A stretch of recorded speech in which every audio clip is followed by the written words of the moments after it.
Alors, le thème de ma conférence aujourd'hui dans Medical Expo est de comment éviter une grossesse non désirée. Il y a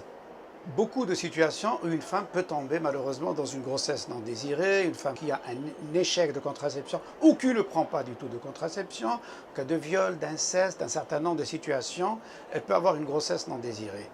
Et quand on est devant une grossesse non désirée, première chose à laquelle pense la femme malheureusement, c'est aller faire un avortement. C'est vrai qu'il faut essayer de ne pas le faire autant qu'il se peut, mais dans d'autres situations, la femme n'arrive pas à garder sa grossesse, elle va faire une interruption de grossesse, mais dans de mauvaises conditions, telles que des avortements soit médicalisés, mais qui sont quand même un risque, et qui sont illégaux, soit non médicalisés, et à ce moment-là, c'est les avortements traditionnels. Mais il y a aussi d'autres conséquences dont il faut parler, c'est très important, parce que une grossesse non désirée peut mener également à des suicides, à des crimes d'honneur, elle peut mener également à des expulsions du giron familial, elle peut mener le médecin ou la personne qui pratique l'avortement à la prison, et puis aussi, malheureusement, c'est des abandons d'enfants aussi pour celles qui ont gardé malgré elles leurs enfants, vers des abandons d'enfants ou même des infanticides. Donc c'est un paysage qui est absolument désastreux, malheureux et qu'on ne voudrait pas voir. Donc c'est certain qu'il faut faire de la prévention contre une grossesse non désirée, la prévention par l'éducation sexuelle et la prévention par les différentes méthodes de contraception. Et c'était le thème que j'ai développé aujourd'hui dans cette manifestation, les différentes méthodes de contraception et en insistant également sur la contraception d'urgence qui, au fait, est une bouée de sauvetage pour une personne qui a eu un rapport sexuel qui était non prévu.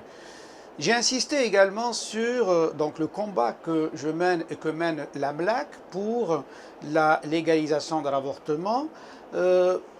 Cette légalisation est essentiellement pour éviter toutes les complications dont j'ai parlé. Parce que, certes, personne n'est pour l'avortement et je ne suis pas pour l'avortement. Mais je ne suis pas non plus pour voir les conséquences des grossesses non désirées, qui sont des conséquences dramatiques, comme j'ai cité. Et donc, tant qu'à faire, une personne qui, dans sa tête, se met absolument qu'elle doit aller faire un avortement parce que la société ne lui permettrait pas de garder la grossesse, eh bien à ce moment-là, tant qu'à faire, autant lui ouvrir les portes d'un hôpital afin qu'elle puisse le faire dans de bonnes conditions et même gratuitement s'il le faut. Et donc, il est tout à fait judicieux, à mon avis, pour passer par la voie légale. Certes, nous avons réussi maintenant, par l'intervention royale, à légaliser en cas de viol, d'inceste ou de malformation fœtale, mais à mon avis, ce n'est pas suffisant puisque ça ne représenterait que 10% des situations. Et la voie par laquelle on doit passer, et je pense qui véritablement va pouvoir donner la possibilité dans un certain nombre de situations à un avortement soft, sain, sans risque, c'est que l'article 453 qui existe du Code pénal qui lui permet d'interrompre la grossesse, ben, il faut que cet article-là qui dit l'avortement ou l'interruption de la grossesse est autorisé lorsque